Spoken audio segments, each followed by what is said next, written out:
Hi, how's it going? I'm Marlene. Thanks for wandering by. So this is going to be a video, kind of a rambly video about discovery. And well, first of all, I am showing off my new coffee mug that my partner got me, which is this, like, I don't know if you guys can see it on the side here, but this is it's handmade ceramic, and it has these, like, it's like dragon scales, and it's so cute because my partner Sean, he doesn't usually buy me surprises. He usually like checks in with me before he gets me anything, because I tend to have, like, you know, really particular tastes or things that I want, or I don't want him to spend money on me. Unless it's like on like the particular thing that I'm like looking for. Anyway, he just like impulsively purchased this for me. I mean, you know, I love coffee. I love my coffee, and I love like a big coffee mug. And this is like so cool. I'll leave a link to where you can find them down below. I have to get it from him because I'm not sure where he found this, but they're like really, really cool. Anyway, so my coffee mug aside, I also have been changing up my background here. I've got these like cute little placemats that are all different sunrises or sunsets, depending on how you look at them. So as the summer continues, I'm just feeling more and more like sun energy all around. Anyway, so that's just random stuff that I told you this is going to be a little bit of a rambly, chatty video. But the other thing that I wanted to talk about is that I've been working with the Tabula Mundi pretty closely all through June and now into July. And the work the work is a very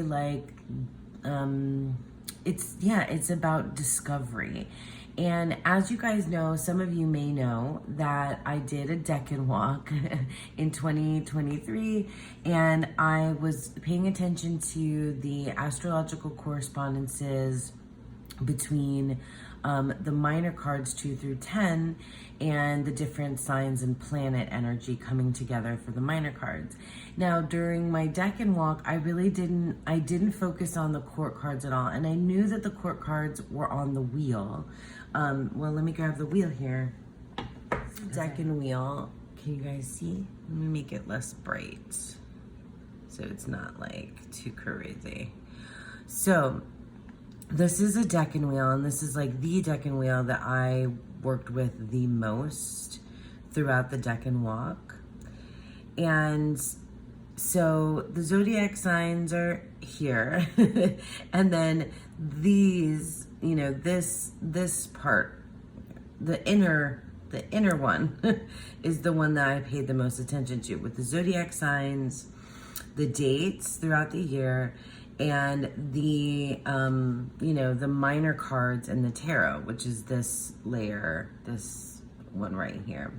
But out here on the edge is let me just take one so we can see, and that's the current one. Well, it might no longer be current by the time this goes up, but currently we're Queen of Cups. Can you guys see? So currently we're Queen of Cups, and it is the 3 of Cups Decan. So the Queen of Cups is the court card that is ruling over this Decan of the 3 of Cups. But if you can see, when you look at, can you see? Geez. When you look at a court card, they rule 3 decans, but not under the same zodiac sign. So you see how it's, for the Queen of Cups, it's the 10 of Swords, the 2 and 3 of Cups. So the Queen of Cups spans 1 Gemini decan and 2 Cancer decans. So I had a moment working with the Tabula Mundi and reading M.M. Moline's guidebook, which I have on the app on my phone or iPad. a moment of discovery about the court cards, because I didn't pay attention to them as much when I was doing the Decan walk. And I have, people notoriously struggle. Maybe some others don't, but I struggled at first with learning the court cards and what they mean and how to read with them. I just never, with the court cards, I just never quite knew which kind of direction I needed to go in to fully understand them. And now I've discovered something that kind of made my brain just click, and things sort of make sense in a way that they didn't before. And that's something that I love so much about the tarot. I mean, it's kind of the theme, the underlying theme of my entire channel is like my discovery, my learning journey. It's the theme of my channel, because I've been trying to, or I've been sharing with you my entire discovery process as I've been learning and reading the tarot for however many years now, 3-4 years. It's not that long. That's the thing. It's not that long that I've been intensively studying the tarot, but I've been intensively studying tarot for 3-4 years straight. It's like high school, like a college course that never ended from semester to semester. Anyway, the point is that I've discovered something thanks to Emma Moline's Tabula Mundi, and this isn't new. So lots of folks read the court cards this way. It's a discovery for me, and I'm sharing with you in real time my discovery that because the court cards span one small sliver of one zodiac sign, but a larger portion of them it rules over another zodiac sign on the Decan wheel, on the wheel of the year, the zodiac wheel, the astrological wheel, whatever you want to call that wheel. I don't know. I call it the zodiacal wheel of the year. I'm not sure if that's what I should be calling it. But anyway, that means that there are there's a light and shadow built into each court card, and you can pull out those ideas of that light and shadow from the Decan cards. Ta-da! So I reached my point. So let's look at what those are. Well, first of all, let's look at the zodiac signs, and then we'll talk about the Decans, right? So we're talking about the Queen of Cups, and if you guys want me to do more of these, I will. But I'm talking right now about the Queen of Cups because this is the Decan that we're in. But so the Queen of Cups is, and I'm sorry for waving it around, that makes the focus go crazy. The Queen of Cups is mostly related to Cancer, which is the Chariot in the zodiac.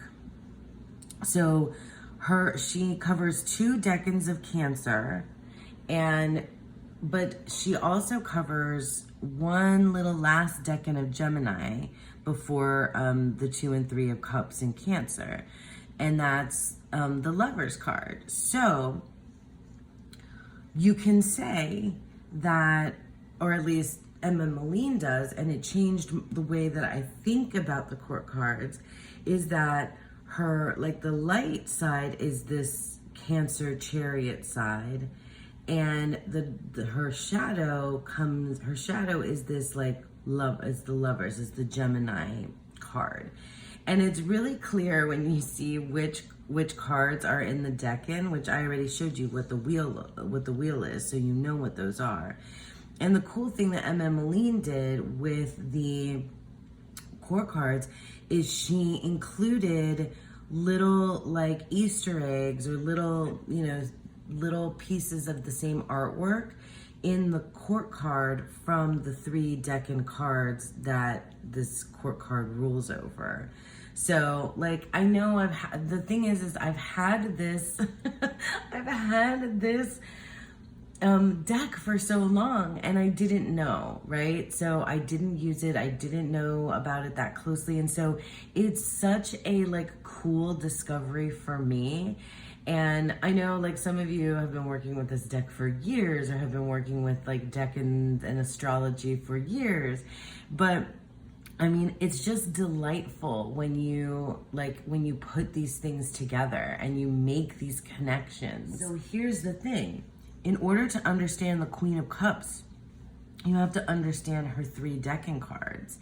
Let's take the majors away and take a look at her. Well, first, let's take a look at her, like her light side. And I'll read to you a little bit of what M.M. Moline says about it. So the Queen of Cups brings love, nurturing, abundance, and fecundity. It is a time of intuition, prophecy, and dreams. She also says the Queen of Cups' primary sign is that of the first 2 decans of Cancer. The related minors are the 2 of Cups. Here, can we see her? And the 3 of Cups. Love and abundance. So these are her, like the light side, okay? So from the 2 of Cups, can you see what's in here from the 2 of Cups, in the Queen of Cups? So from the 2 of Cups, we have the twin bees, and those are Venusian indicators of the sweetness of love and fertility. So the bees, that's so that's the 2 of Cups, love. So that love influence, that nurturing, that, that love and nurturing is in the Queen, right? That's a big part of her light side, right? And then from the 3 of Cups, what did she put in here? From the 3, we have from the 3 of Cups, we have twin lotus, because here's your lotus flower in the 3 of Cups, the abundance. We have twin lotus or lily pads as the reflection, of the bees. See, I read this and then I forgot. Okay. This decan gives her the mercurial powers of prophecy and the joy of fecundity of the union of 2 that results in 3. So, yeah, the union of 2 that results in 3. So you can see, both of these cards in the Queen of Cups, right? So that's her light side, that's her light side. So you can understand the Queen more, especially even with these words, love and abundance. So also the water of water, that's like a big deal too with the court cards. But when you think about which decan she rules and when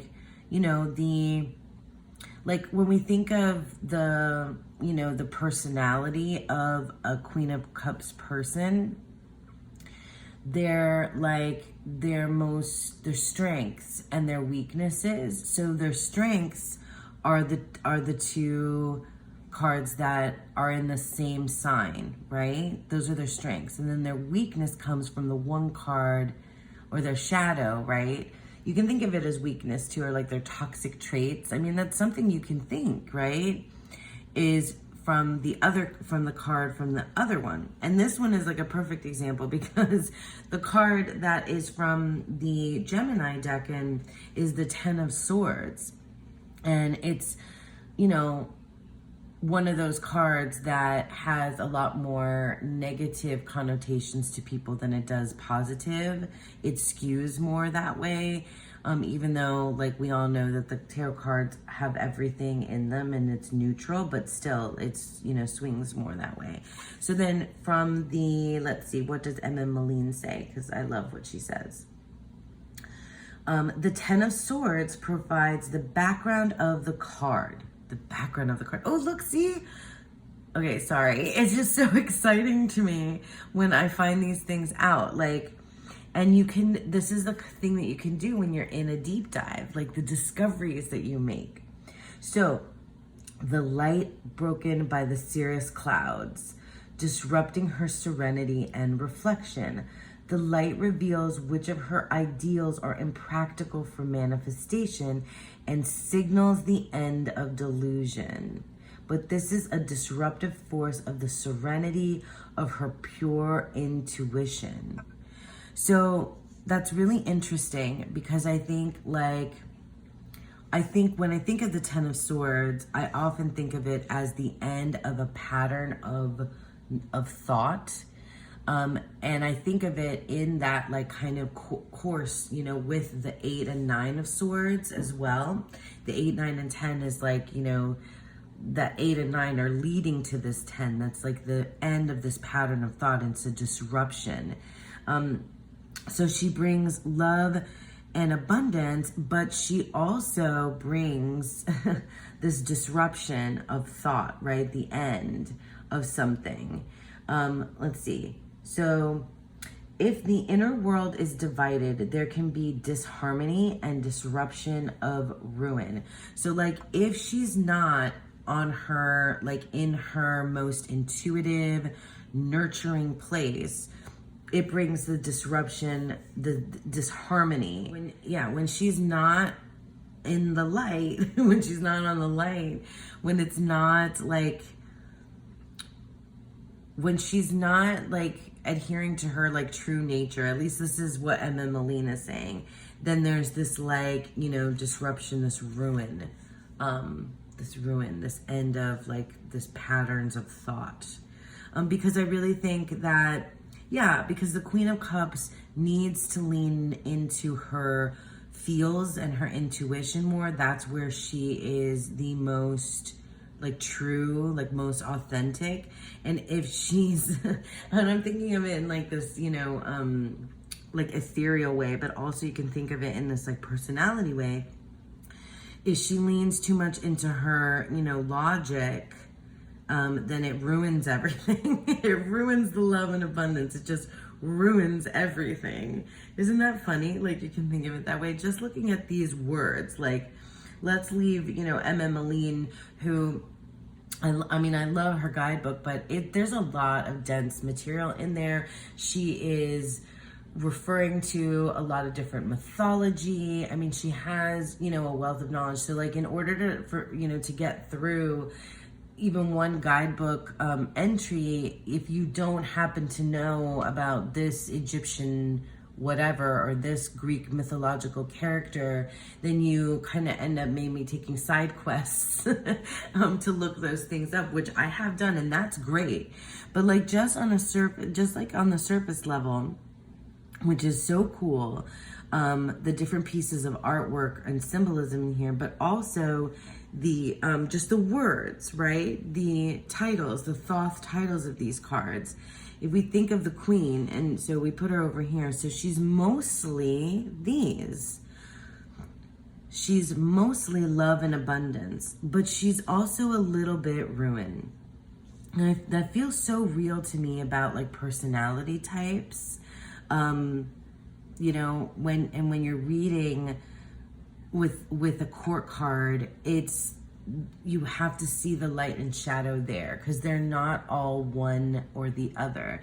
They have this little mix of something else. And I really, really like that. You know, when you put that like air card in there in the Queen of Cups from that Decan, then you see this other side to her personality that if she's not love and abundance, it's ruin. And I sort of think of it, this is how I relate to it in my own personal life, especially because I'm a mother and, you know, like nurturing is like, you know, the job, right? It should be anyway. But like, and the queens and the empress, right? Especially the empress, but the queens and water, right? And water of water, right? So like emotion times emotion, and the queens especially give me that nurturing mother taking care of you vibe. So what the Queen of Cups makes me think of is that on her best days, she's love and abundance. She has everything within her to provide emotional, like she has everything within her emotionally, in her own emotional maturity and stability, to be able to reach out and provide for others that she loves the nurturing that they desire, or the nurturing that they need, without depleting her own emotional maturity and stability. That's what this is what this makes me think of in my own life. And when she's not at her best, when her shadow side peeks in, it's ruined. It's like the end. It's like overkill. It's like melodrama at the end. And that, I think, is true for a nurturer. So you have this personality type that's emotionally mature enough to be able to provide nurturing love and abundance for others, right? And then when she can't, the shadow side of things is ruin. Isn't that interesting? I mean, that's how I can relate it to my own personal life. But I really do love this. And then you have your major cards that factor in here with the zodiac signs, with the Chariot being what does she say about Cancer, right? So when you factor in the major cards, right, so you have your zodiac sign of Cancer, and that is the Chariot. So her traits are mainly that of the sign of Cancer, the fourth sign of the zodiac, with the moon for its planetary body. So the moon rules Cancer. Cancer says, I feel, right? And so she's mostly I feel. And then, but she has the lovers in here too. And the Gemini motto, or said, what Gemini says is, I think. So if she gets out of her feeling place and too heavy into her thinking place, then she gets, things get ruined and distorted or disrupted anyway, right? Cancer at its best, right, is a protective, caring, intuitive, and imaginative. And there's also the flip side of Cancer, right? So it's not just about this Gemini coming in to give you that shadow side of the Queen of Cups, or the shadowier side of Cancer. But Cancer can be moody and overly sensitive and clingy. So the Chariot is the main trump card that gives it the maternal qualities of containment and gestation, the bearer of the Grail. Yeah. I think of the Chariot as that personality vehicle. We ride, we ride the Chariot. We put on the charioteer's mask and garb, and it's our persona, how we navigate through our lives, to find whatever it is that we're looking for is the Chariot. That's how I see the Chariot. But anyway, so that's the discovery that I made. And I ended up being a bit of a Decan walk video reprise with the court cards. And if like I said, if you guys want me to continue on to do all the rest of the other 15 court cards like this, I mean, the Tabula Mundi is one of the best ways to do this. I also, Emma Maline's new deck that won't be coming out for a while yet is another great example for these. But just being able to see the light and the shadowy side of this card gives me so much more to work with when I'm reading any, not just a Thoth deck, but any RWS, any deck, and the Queen of Cups. And because that just happens to be the particular Decan, season that we're in right now, Cancer. And coming from, Gemini into Cancer is the Queen of Cups. Yeah, I'll show you just real quick, and then I'll show you the the cards that I have out on my altar from the Robrick Tarot, and then we'll end there. Okay, just for some more fun, let me show you from the Robrick Tarot. These are the backs. These are giant cards. That's why I love them for my altar, my Decan altar, which is literally just my coffee table. So the Queen of Cups is where we started from. And the two, so here's her, so the Cancer card, right, is the Chariot. From here, I love this. I love this deck because it is this like surrealistic landscape, but it's also these like kind of pop culture, like old Hollywood kind of figures that are in here. So there's the Chariot, and then we have the Lovers for the, that's like, is that Grace Kelly? I don't know who that's, but it may be a little bit Grace Kelly. So the Lovers, so there you have your Gemini and your Cancer cards for these two. Then we have, oh, here are our three. Sorry. These are our three decans that are under the Queen of Cups. So Queen of Cups is the Ten of Swords, is where she starts. And that's the Ruin card. Let me see if you can see it better this way, because it's such a big card. Isn't that cool? If you can see the 10 swords at the top. What word does it say there? I don't even know if that's English, but it says Ruin. And then we have the Two of Cups, love. I love this. They've just sort of melted into each other. And then we have, can you see? Oh, man, this is such a giant deck. And then we have the Three of Cups, abundance. So some of the, here, let's just put them here. And we'll put her over here. You probably see it better that way. There we go, Queen of Cups and her three decans.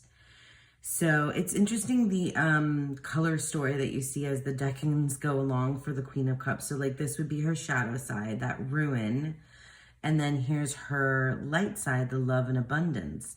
In this deck, some of the cards are kind of pippish, like the abundance card is, and then some of them have people. So you never know. This abundance is so interesting because there's the, like this third cup in the middle, which feels like it's the creation coming to be of these two cups, you know, the two make three. And then the color inside it kind of goes up into the number 3 there. And then you have this like outpouring. That's so cool. Yeah. I don't know. I mean, I can't think now how much it, I think it's, you know, pretty reminiscent of the Three of Cups and the Thoth. But I think there's the lotuses missing. But anyway, so yeah. So that's pretty cool, isn't it? I mean, I think it is. I think it's really cool to take a look and, you know, a closer look at a court card and discover, like what Emma Moline helped me discover. I love this about the Queen of Cups here too. Like, she's so blue, and she looks like, who does this actress look like? Oh, she looks like, who's that model that was in the model that was in the George Michael video? Anyway, what I was saying is like you have all this blue. Her skin is blue, and then like up here, it's so funny because like up here in her headspace is where things are like melty. So that makes me think of this, that like she's love and abundance and prepared to give of herself with her emotional stability and maturity. She can give without depleting herself. But if she's thinking too much, if she's like, or not if she's thinking too much, if she's getting stuck in a pattern of thought, it needs to end. Like that needs to end because it gets ruined, right? It'll ruin the love and abundance. I don't know. Anyway, this was super fun to do with you guys. Like, I just wanted to share with you my, well, my coffee mug. I just wanted to share with you like my random thoughts and discovery. Like, this is why I love the tarot, because I just keep going, keep learning. Anyway, if you're interested in me doing more of these kind of deep dives into the court cards and my discovery of the court cards, you know, through their Decan, cards, then let me know and I will definitely do more. Yeah, so thank you so much for sticking with me, and I hope that you all have a beautiful, wonderful day. Bye.